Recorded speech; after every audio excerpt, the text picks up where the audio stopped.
أعوذ بالله من الشيطان الرجيم. بسم الله الرحمن الرحيم. الحمد لله رب العالمين. الرحمن الرحيم. مالك يوم الدين. إياك نعبد وإياك نستعين. اهدنا الصراط المستقيم. صراط الذين أنعمت عليهم غير المغضوب عليهم ولا الضالين.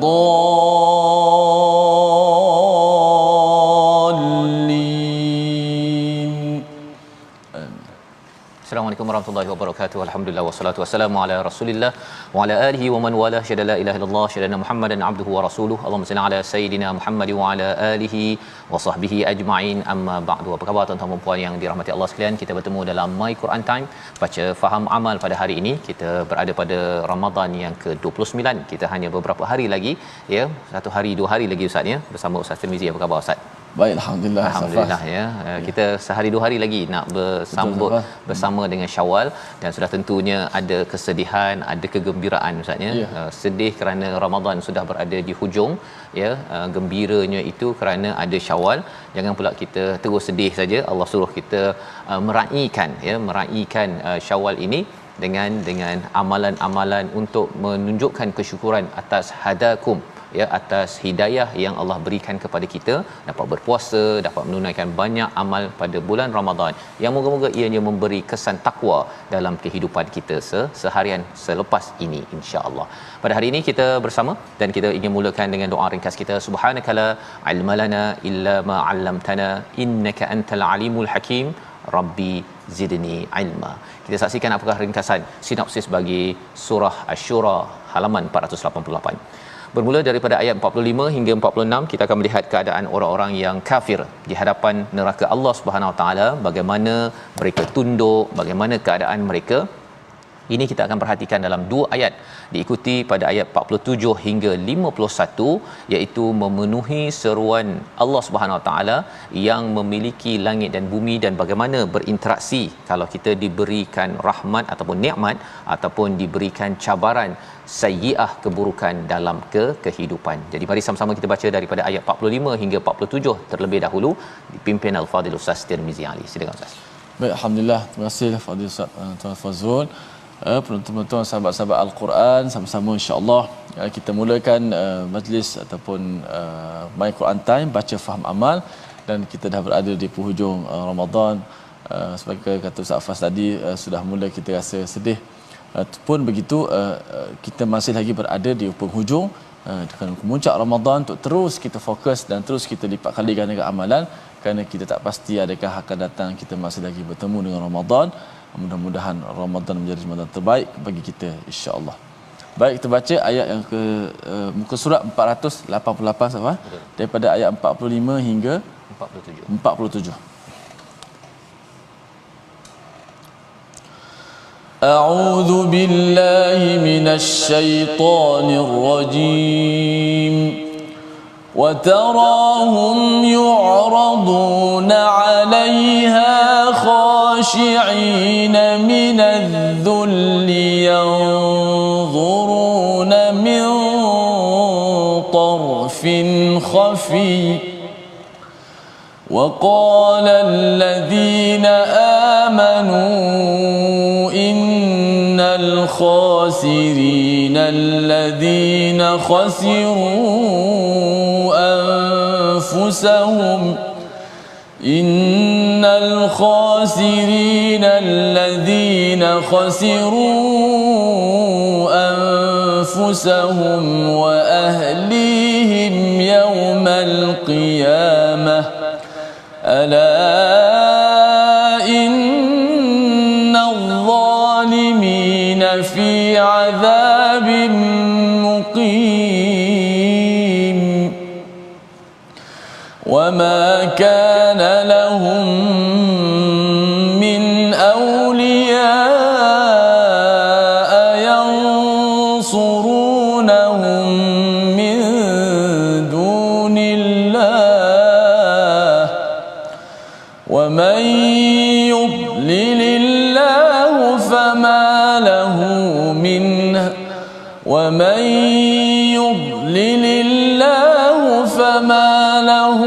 من سبيل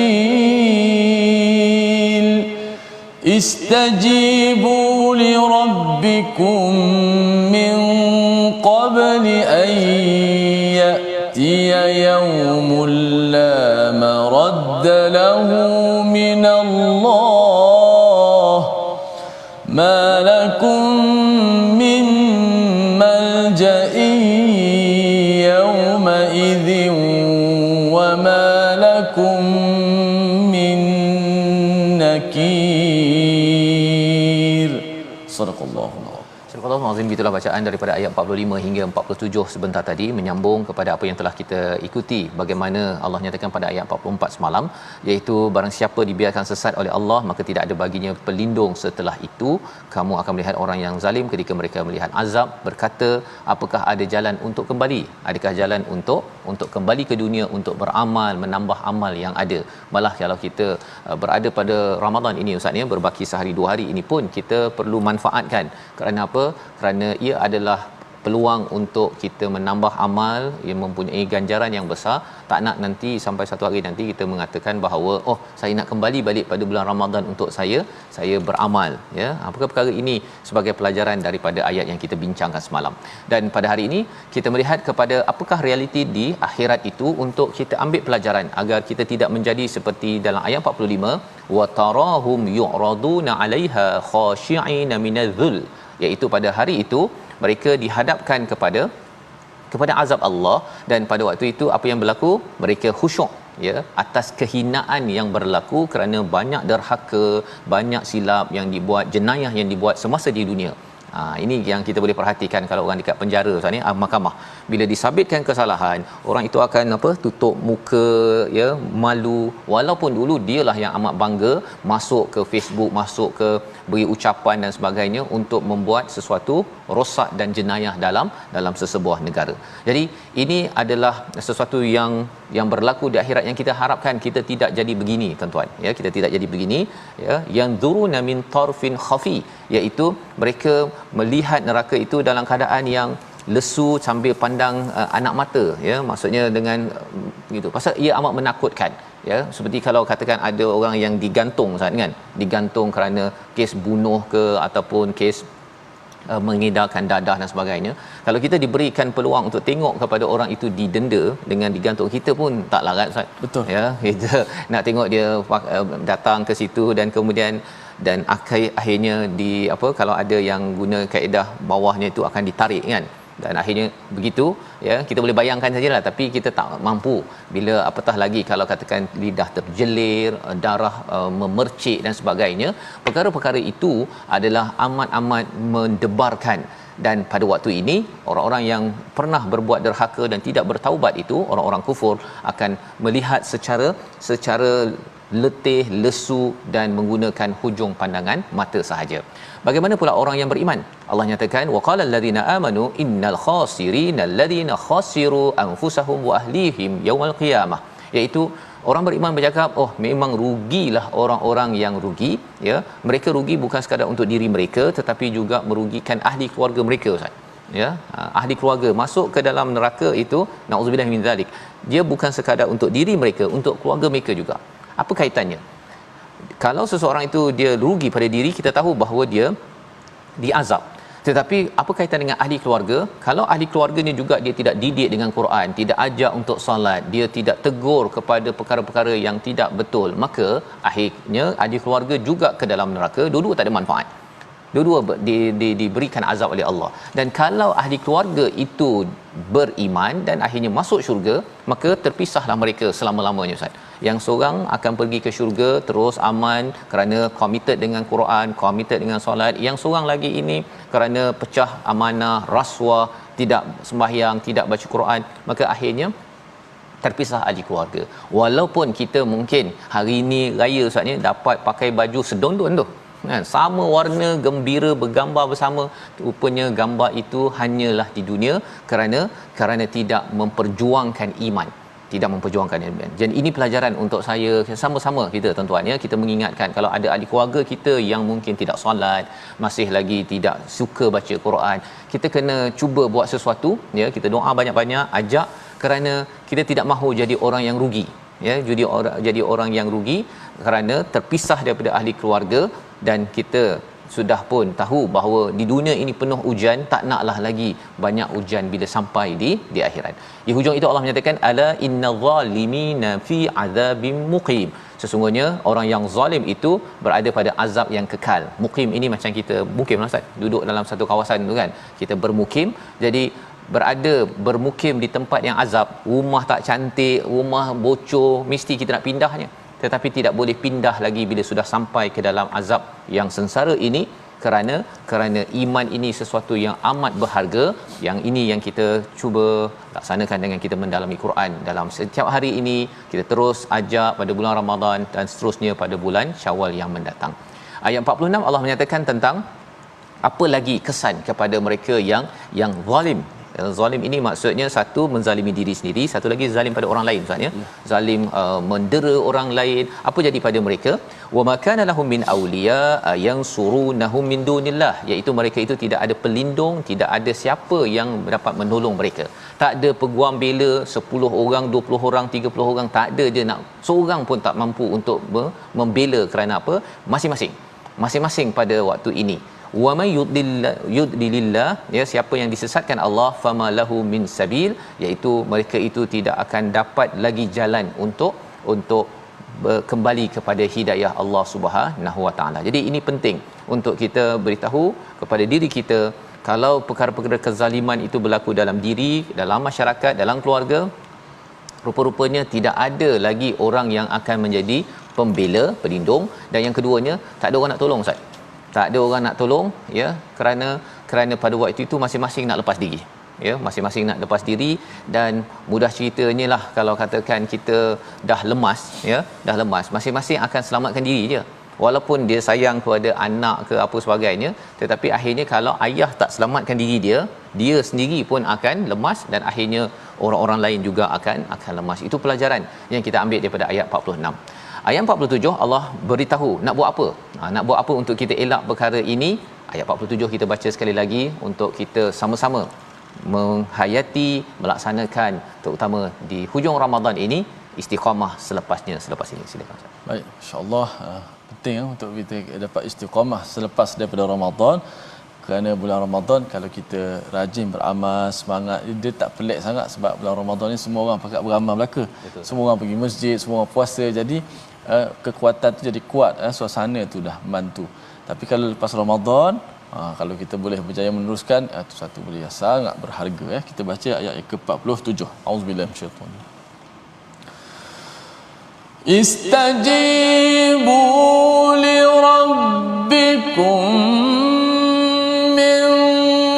قبل أن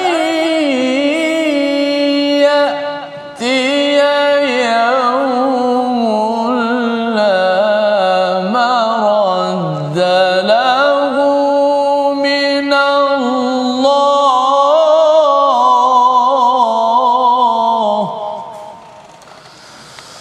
ما لكم من ملجأ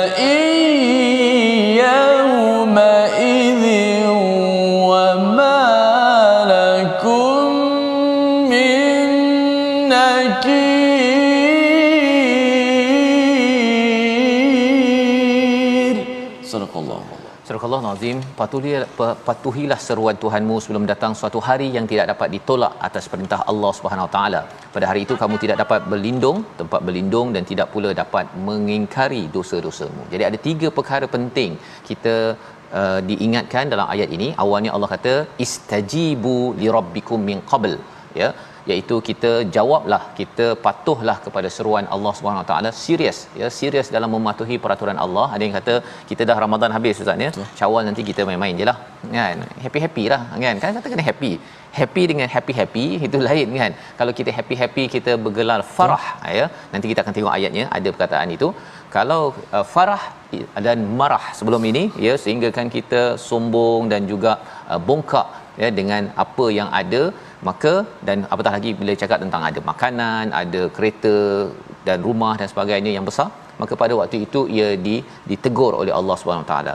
Jadi maksudnya Ramadan kita serius dalam melakukan ibadah, maka ia perlu diteruskan ya. Kita doakan sama-sama, saya tuan-tuan sekalian, kita dapat serius istajibu li rabbikum min qabl. Kalau waktu Ramadan kita jawab azan ustaz ni terus sembahyang, Syawal sama juga kan, walaupun ada lemang, ada kuih, ketupat, sate, semuanya kita kena bersilat juga untuk pastikan pergi solat awal waktu juga. Itu tandanya istajibu li rabbikum min qabl an ya'tiya yaumul la maraddalah ya, iaitu sebelum datang hari yang tidak dapat ditolak ya, la maraddalahu minallah, yang tidak dapat ditolak daripada Allah Subhanahu taala. Bercakap tentang la maraddalah ini ustaz, dia lebih kurang macam kalau dah banjir ya, masa hari tu kan section 19 dekat Shah Alam tu, bila air dah naik tu kita tengok jelah, tak boleh buat apa pun ya, dia akan naik, dan kalau katakan dia nak masuk rumah tak boleh dah, la maraddalah, tidak boleh ditolak. Maka itu yang berlaku bila dah sampai hari pembalasan, maka waktu itu kita pasrah saja. Tetapi Allah kata peluang ada selagi nafas ataupun hayat di kandung badan ini, sebelum berlaku peristiwa itu sila bertindak serius menjawab apa yang Allah seru di dalam kehidupan kita ya, bila azan, bila kita perlu pergi umrah, haji, buat baik dan sebagainya, amanah di tempat kerja, semua itu kita perlu buat dan jawab, laksanakannya sekarang. Malakum min malja'im yauma idzin wa malakum min nakir ya, tambahan lagi malakum min malja'in. Apa maksud malja'in yauma idzin ini?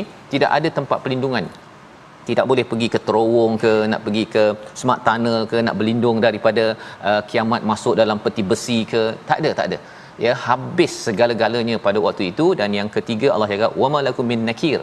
Apa maksud wa malakum min nakir? Kalau dekat mahkamah kan ya, kalau katakan seorang itu dituduh sebagai pesalah, kemudian datang pula ahli keluarga ya, bayar, dia kata tak ada anak saya tak ada buat begini, tak betul apa sebagainya, dan kemudian ada pula peguam bela yang bela, kemudian bila katakan perbicaraan ditangguhkan, boleh bayar pula tu, datang orang bayar 1 juta 2 juta untuk istilahnya dia nak bukan dia nak lepas daripada ni, cuma dia nak boleh keluar daripada kawasan itu. Maka pada waktu itu nakir tidak lagi berkesan. Tidak boleh lagi mak cakap oh anak saya tak bersalah, ataupun ada kuncu-kuncunya ya. Kalau orang kaya saja boleh buat macam tu, dia ada anak saudara, ataupun dia boleh transfer duit 1,000 ataupun 1 juta, okey masuk buat sesuatu kan, panggil lawyer, panggil peguam bela apa sebagainya untuk menyatakan bahawa saya tidak bersalah. Tetapi di akhirat nanti tak boleh Ustaz. Habis semua peguam bela itu pun kena dakwa juga kalau tidak berteraskan kepada kebenaran yang ada.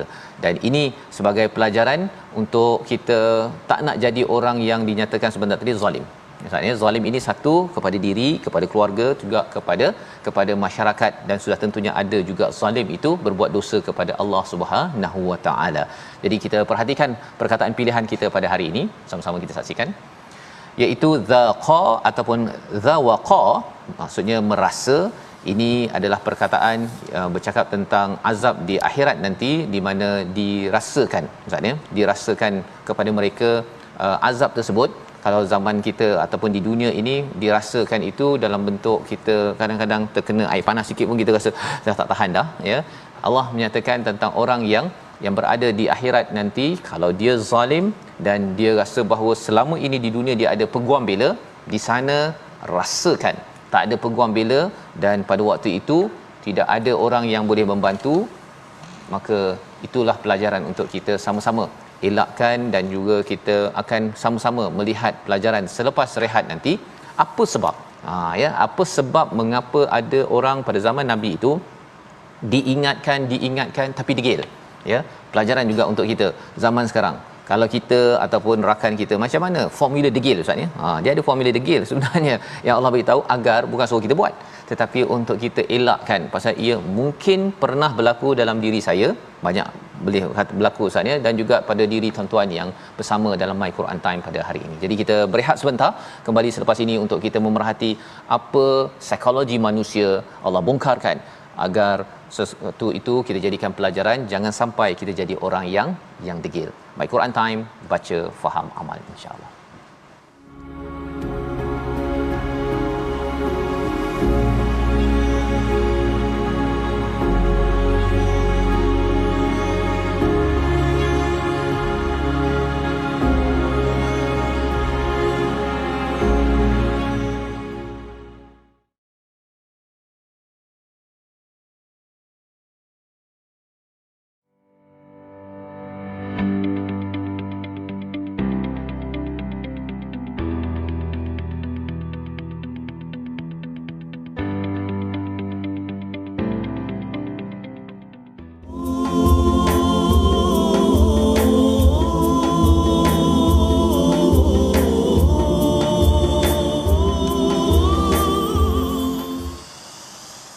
Lillahi mulkus samawati wal ardi yakhluqu ma yasha'u yahabu liman yasha'u inathan wa yahabu liman yasha'u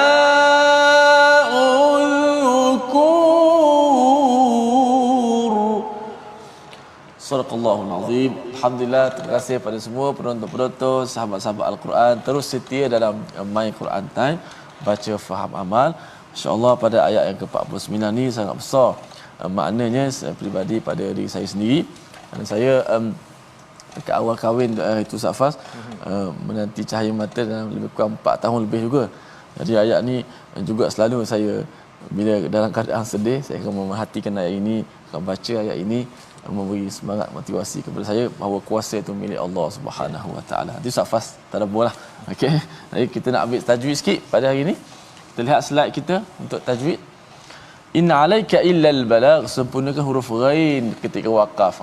Banyak juga di kalangan kita baca Quran huruf ghain di hujung melakukan sedikit kesalahan. Kesalahan pertama ialah menipiskan ghain tu. Illal balagh. Ramai baca gitu. Dia bukan balagh, tebal. Balagh, bukan, yang salahnya balagh, menipiskan ghain. Sama juga ghairil maghdu, bukan mar, ditebalkan huruf ghain walaupun ketika waqaf, apatah lagi sebelum tu berbaris di atas. Itu huruf ghain. Yang kedua kesalahan tidak menjelaskan huruf ghain lah. Illal balagh, bunyi macam tu je. Tak tahu huruf apa yang mati di hujung. Jadi huruf ghain, bunyikan huruf ghain. Sifat dia suara yang dilepaskan sifat rakhawah huruf ghain tu. Illal balagh.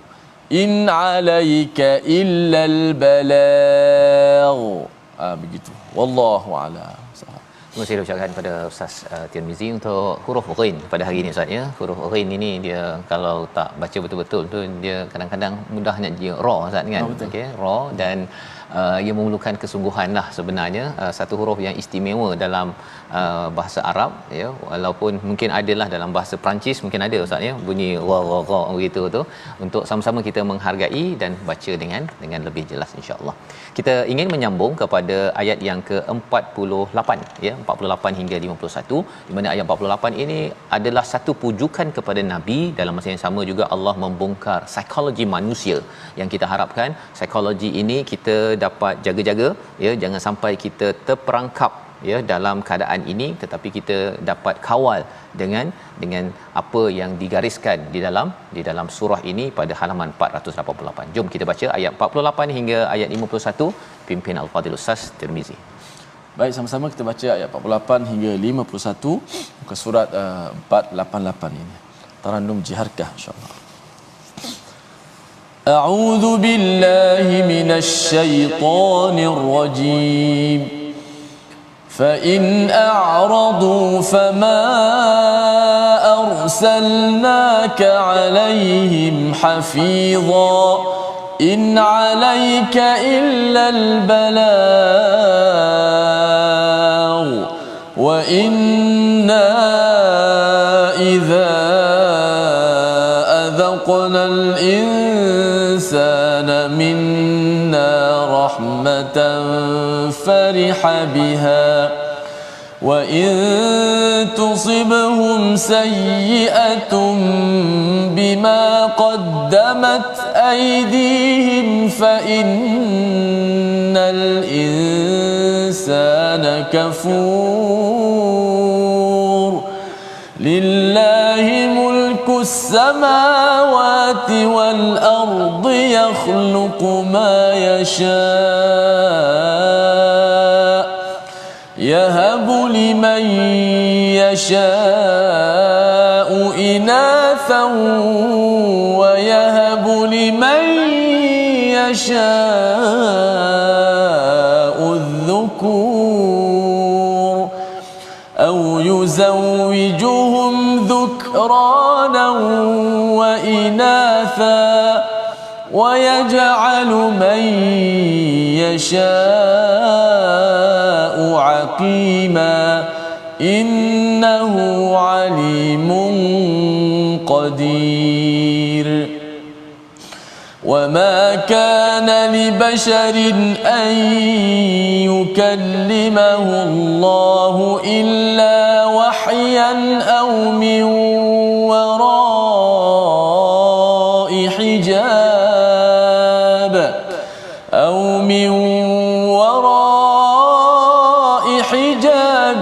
أو يرسل رسولا فيوحي بإذنه ما يشاء إنه علي حكيم. صدق الله.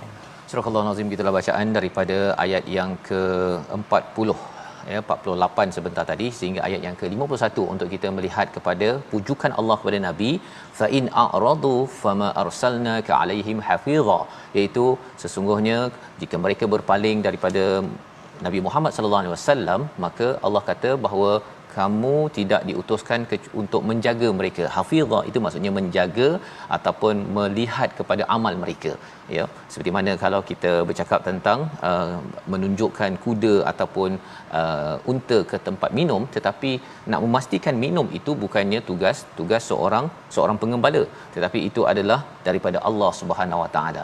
Jadi Allah pujuk kepada Nabi, pujuk kepada kita dalam kehidupan kita ini. Kita tidak menjaga amal orang, maksudnya kita bukannya bila kita dah ingatkan kemudian kita nak pastikan dia ikut 100% dengan apa yang kita sebutkan, tetapi mungkin ada masa senggangnya yang dia mungkin bukan hari ini, besok, bukan besok, lusa, tetapi seruan dakwah itu telah kita sampaikan seperti mana yang Nabi diajarkan dalam ayat ini.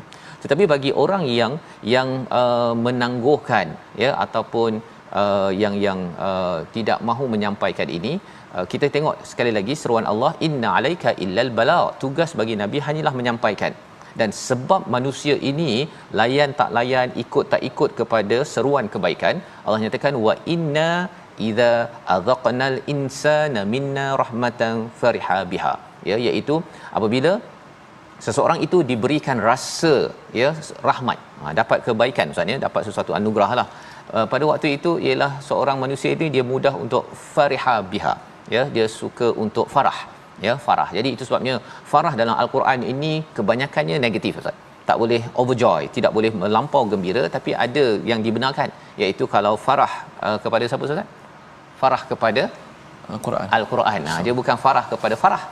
Ya, farah kepada orang, kepada apa, harta ke apa, itu kita ambil sekadarnya, tetapi jangan kita melampau-lampau. Tanda farah itu ialah apabila kita ambil masa yang banyak, mengingatnya banyak, menguruskannya banyak, berbanding dengan apa yang disuruh oleh Allah SWT. Tapi kalau farah dengan Al-Quran, maka itu yang digalakkan.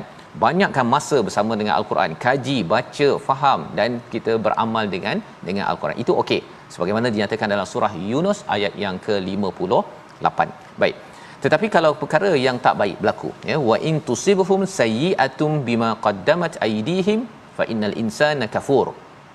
Jika mereka ditimpa dengan keburukan, tadi rahmat, satu dapat rahmat, dia rasa saya punya ilmu yang menyebabkan saya dapat kejayaan ini. Bila kita dapat rahmat ustaznya, balik kampung, ya, mungkin apa yang berlaku pada orang yang farah, yang kita harapkan bukan kita, dia gembira sangat bapa balik kampung ustaz, dia balik dan dia makan dan dia minum, dia beraya sampai lupa sembahyang. Betul, apa lagi, dia lupa nak baca Quran dah. Quran sebulan syawal habis kan, pasal apa? Pasal farah. Itu petanda-petanda yang kita doakan keluarga kita, ya, anak-anak kita, adik-adik mungkin cuti seminggu, jangan sampai kita bergelar farah, ya, jangan bergelar farah. Dan kalau ada ke orang yang begini, apa jadi kalau dia dapat rahmat, dia gembira sangat, tapi dapat keburukan, apa jadi pada dia? Allah nyatakan bima qaddamat aydihim, dengan sebab apa yang mereka buat itu, fa innal insana kafur, mereka kufur, sehingga kan mereka mempersalahkan Allah SWT. Mengapa Allah bagi ujian COVID pada saya sehingga kan orang yang saya sayangi pergi? Mengapa Allah bagi ujian pada saya saja, tak bagi pada dia? Semua perkara-perkara itu adalah tanda seorang yang kafur. Mengapa jadi begitu? Kerana dia tak jaga emosi, Ustaz. Dia tak jaga emosinya, dan emosi kita ini tuan-tuan dijaga oleh apa? Keimanan kita kepada Al-Quran. Ya, dengan iman kita pada Allah, pada Al-Quran, pada 6 rukun iman yang ada, emosi kita terkawal. Pasal apa? Pasal ini adalah daerah kawalan. Kena kawal. Tapi bila dah sampai akhirat nanti, matashtahi, apa saja nak, apa saja mataddaun, kita boleh minta sahaja daripada Allah Subhanahu Wa Taala. Ayat 49 yang ustaz kata, ustaz selalu baca, ayat ini adalah berkaitan dengan siapa sebenarnya milik segala-galanya. Ya, pasal orang yang kafur ini, dia kalau dia hilang sesuatu ustaznya, dia rasa macam mengapa hilang, mengapa sakit, dia rasakan bahawa kaki dia adalah milik dia, padahal kaki ini milik Allah, kan? Apa sahaja, ya, pasangan kita, kereta kita, pekerjaan kita, semua milik Allah. Tetapi bila seseorang itu sudah tercantum ataupun terpikat dengan apa yang Allah berikan, dia ingat rahmat itu adalah dia punya, sehingga kan dia kufur dan tidak memberikan kesedaran ataupun sedar bahawa ini sebenarnya Allah Subhanahu Wa Taala yang punya. Jadi Allah ingatkan, lillahi mulkus samawati wal ard, milik Allah lah segala apa yang ada di langit yang di bumi. Yakhluqu ma yasha, Allah yang ciptakan apa yang dia nak, ya, nak bagi lebih kaya, lebih miskin ke, dapat banyak, sakit tak sakit, semua adalah anugerah Allah. Dan satu lagi adalah yahabu liman yasha'u inatha wa yahabu liman yasha'u dhukur, iaitu Allah memberi hadiah anugerah, iaitu anak perempuan, dan memberi anak lelaki kepada siapa yang dikehendaki. Jadi penciptaan langit bumi ini diberikan sama ayat dengan penganugerahan seorang anak perempuan dan anak lelaki. Ya, satu ialah kerana orang musyrik, ustaz, dia memandang anak perempuan ni hina. Ya, dia rasakan dapat anak perempuan, kan, dapat anak lelaki dia happy sangat. Sebenarnya dua-duanya adalah ciptaan daripada Allah yang mencipta langit bumi ini, dan Allah yang bagi. Sepatutnya seorang tu jangan kufur bila dia menghargai anak lelaki berbanding dengan anak perempuan. Kerana apa? Kerana ada orang tak ada anak, ustaz. Macam ustaz punya pengalaman, kan, ataupun ada kawan saya juga ada pengalaman sampai ke luar negara untuk dapatkan anak. Allah beritahu dalam ayat 50 satu lagi hakikat penting dalam kehidupan kita. Kita baca ayat 50 sekali lagi. Silakan ustaz. Baik, baca ayat yang ke-50. A'udzubillahi minasyaitanir rajim. أو يزوجهم ذكرانا وإناثا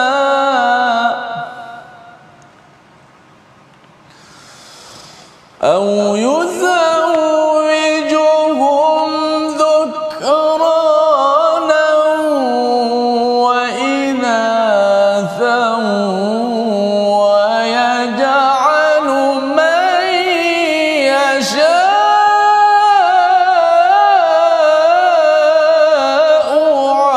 عقيما إنه عليم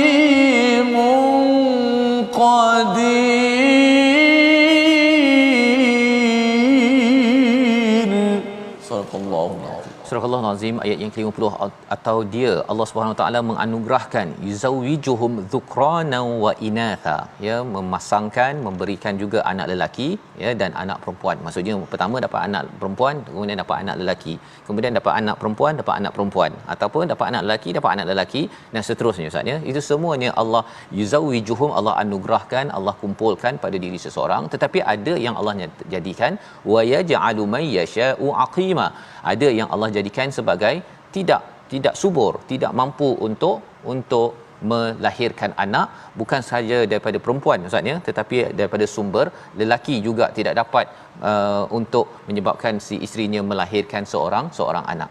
Di hujung itu perkataan yang amat perlu diberi perhatian, iaitu innahu alimun qadir, sesungguhnya dialah yang maha mengetahui, yang maha berkuasa, ya. Ada orang berkuasa Ustaz tetapi tidak berilmu, ada orang berilmu tapi tidak berkuasa, tapi Allah adalah yang amat berilmu, yang amat berkuasa. Apa kaitan dengan penciptaan ataupun kelahiran anak ataupun yang tak ada anak? Sebenarnya Allah lebih mengetahui apa yang sesuai bagi kita. Ya, ada orang yang sesuai dapat anak terus, ada yang seseorang itu dapat anak lambat sikit, ada yang sesuai terus tak dapat anak. Kerana apa? Kerana mungkin kita rasa bahawa alamak saya tak dapat ni, kan. Tetapi ada orang yang saat bila dia tak ada anak, dia berbuat baik itu lebih banyak lagi daripada orang yang ada anak, kan. Dan orang yang ada anak dia pun cakap saya ni tak dapat buat baik dengan orang di luar pasal sibuk menjaga anak. Rupa-rupanya itu juga adalah peluang untuk berbuat baik, kan. Jadi orang yang ada anak cepat, anak lambat ataupun langsung tak ada anak, semuanya Allah tahu apa kesan apa yang kita baca sebelum ini, rugi ke tak rugi. Pasal kita tidak mahu jadi orang yang tak ada anak rugi dan orang yang ada anak pun rugi Ustaz, ya. Sebelum ini saya ada cakap tentang profesor saya dulu kat US tu, dia kata saya nak 3 orang anak saja, tak nak ramai, pasal dulu ramai anak untuk tolong bajak tanah. Dia rasakan anak adalah untuk bajak tanah saja zaman pertanian, kan. Tapi sekarang ni tak payah, kan. Kita 3 orang dah cukup, ya, pasal nak jaga susah, ya. Memang mencabar, tetapi di sebalik itu adalah peluang untuk berbuat amal, dan Allah izinkan pada orang yang 3-3, yang 5-5, tetapi bukanlah dia menyatakan bahawa anak ini adalah sebagai menyusahkan, sebagai liability, sebagai nak pergi bajak tanah je Ustaz. Kalau bajak tanah je nilai seorang anak, memang itu sebagai satu penghinaan, dan Allah menyatakan Allah yang lebih tahu, Allah lebih mengetahui, dan Allah Maha berkuasa. Ya, seperti Nabi Zakaria tak ada anak tapi akhirnya diberi anak. Nabi Ibrahim lewat dapat anak Ustaz, ya. Semua itu untuk kita sebagai orang yang beriman akan terpana dengan kehebatan Allah Subhanahu Wa Taala. Bukannya bila kita tak ada anak pertama, kedua, ketiga, 4, 5 kita rasakan alah ini normal, tak ada apa-apa. Ia adalah satu tanda keimanan dan sekaligus ia adalah amanah, ya. Iman dan amanah ini akan beriringan untuk kita tunaikan yang terbaik apabila kita dianugerahkan pasangan dan juga anak di dalam kehidupan kita. Wa ma kana li basharin, ya, iaitu di akhirnya, dan tidak layak bagi seorang manusia berbicara dengan Allah kecuali dengan perantaraan wahyu atau daripada belakang tabir atau dengan mengutus utusan, iaitu malaikat dengan izinnya. Sesungguhnya dia maha tinggi lagi maha bijaksana. Selepas Allah menyatakan Allah ini mengetahui dan Allah ini amat berkuasa, Allah bawakan tentang wahyu, ya. Allah bawakan tentang wahyu. Mengapa? Kerana dengan wahyu inilah kita dapat menunaikan amanah Ustaz, ya. Tadi nak anak kan, nak anak, maka dengan wahyu kita dapat tunaikan amanah, membawa kepada iman. Itu yang kita akan bincang esok, bagaimana Allah menyatakan kitab dan iman ini seiringan. Kalau tidak, Nabi pun tak tahu pasal kitab dan iman, dan kita ayah ibu yang ada anak, ya, ataupun yang belum berkahwin, macam mana kita nak bawa kepada keluarga yang membawa pada iman? Sudah tentunya asasnya daripada Quran sebagai sumber cahaya. Kita tidak mahu kita gembira di atas dunia kerana menyambut anak kita, kan, tetapi rupa-rupanya di akhirat mukanya ataupun kita akan diistilahkan pada ayat 45 tadi al-khasirin. Kerana apa? Kerana terpisah daripada pasangan dan anak yang ada, termasuklah juga berbuat perkara-perkara yang menyalahi syirik kepada Allah sebagaimana Allah tegur pada ayat yang ke-45 sebentar tadi. Membawa pada resolusi kita pada hari ini, kita saksikan. Yang pertama, jangan zalimi diri sendiri dan tidak melakukan perbuatan syirik yang akhirnya memberi kesan kepada keluarga kita. Yang pertama. Yang kedua, kita sampaikan dakwah dan sebar kebaikan bagi meneruskan legasi Nabi Muhammad sallallahu alaihi wasallam sebagaimana dalam ayat 48, teruskan sampai, kerana kita tidak menjaga amalan orang lain, tak jaga rezeki orang lain, tak jaga hidayah orang lain, sampaikan sahaja. Itu peranan kita. Jangan sampai kita kecewa ataupun kita pula berbuat dosa lain kerana kecewa orang tak ikut kepada apa yang diperintahkan. Yang ketiga, yakini kerahsiaan Allah dengan jalan syariat yang betul, iaitu apabila kita tahu bahawa segala apa yang ada, penciptaan langit dan bumi, siapa dapat anak tak dapat anak, semuanya itu kekuasaan Allah. Bagaimana kita mendepani kepada semua perkara itu? Kita ikuti dengan perkara syariat. Bukannya kita jumpa bomoh dan dapat anak, bukan jumpa bomoh untuk kita berjaya, bukan jumpa bomoh untuk mengelakkan hujan kerana nak buat kenduri pada bulan Syawal yang akan datang nanti. Kita berdoa bersama insya-Allah. Bismillahirrahmanirrahim. Alhamdulillahi rabbil alamin. Wassalatu wassalamu ala asyrafil anbiya'i wal mursalin wa ala alihi wa sahbihi ajma'in. Allahumma ya Rahman ya Rahim ya Karim ya Azim. La ilaha illallah rabbul arshil azim. لا إله إلا الله رب السماوات السبع ورب العرش الكريم. سبحان الله وبحمده عدد خلقه ورضا نفسه وزنة عرشه ومداد كلماته. اللهم إنا نعوذ بك من جهد البلاء ودرك الشقاء وسوء القضاء وشماتة الأعداء. اغفر لنا الذنوب التي تنزل البلاء، واغفر لنا الذنوب التي تحجب الدعاء، يا من ذكره دواء وقاعته شفاء، يا رب الأرض والسماء. يا الله يا الله لا تعذبنا لا تعذبنا فلا نقوى على عذابك. نرجو رحمتك ونخشى عذابك.